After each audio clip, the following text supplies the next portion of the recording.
साल 1954 में जब सर रॉजर बैनिस्टर ने 4 मिनट के अंदर 1 माइल दौड़ने का रिकॉर्ड कायम किया तो ये किसी चमत्कार से कम नहीं था।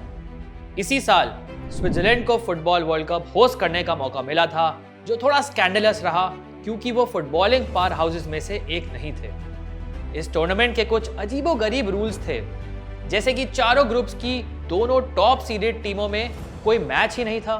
सेकेंड एंड थर्ड टीम्स के बीच टाई हो तो दोनों में प्लेऑफ मैच होना था।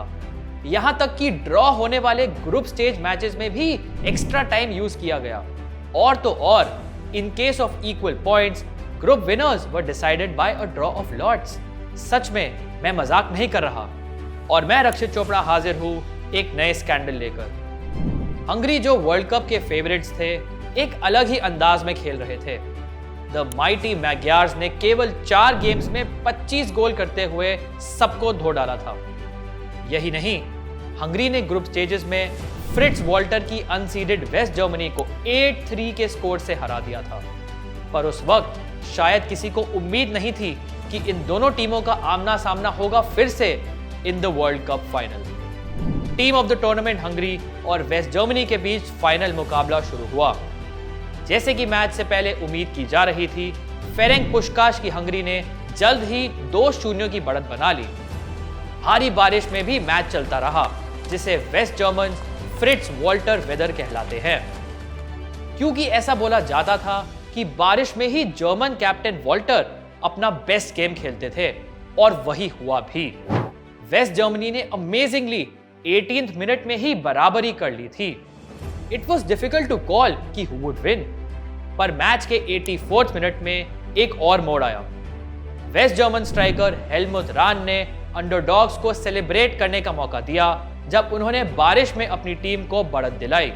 आखिर वेस्ट जर्मनी 3-2 से यह मुकाबला और अपना पहला वर्ल्ड कप जीत गई।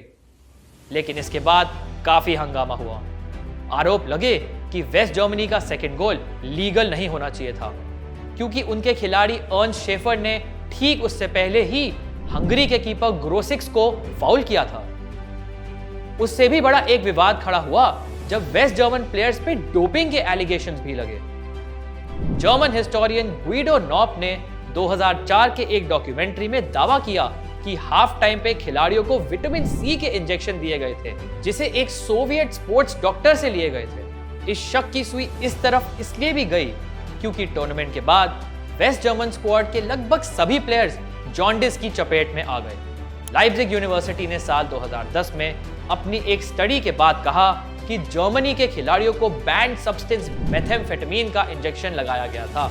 एक और बात जो निकल के सामने आई वो ये थी कि वेस्ट जर्मनी के खिलाड़ियों ने मैच में एडिडास के बूट्स पहने थे, जिसमें डिटैचेबल स्क्रू स्टड्स थे, जिससे वेट सरफेस पे बेटर ग्रिप मिली। एडिडास जो एक अननोन ब्रांड था, इसी वर्ल्ड कप के बाद अपनी एक नई पहचान बना ली थी। क्या आपको इस स्कैंडल के बारे में जानकर शॉक लगा? क्या आप ऐसे ही और स्कैंडल्स के बारे में जानना चाहेंगे? So go check out the rest of the episodes in this series on the view sport YouTube channel.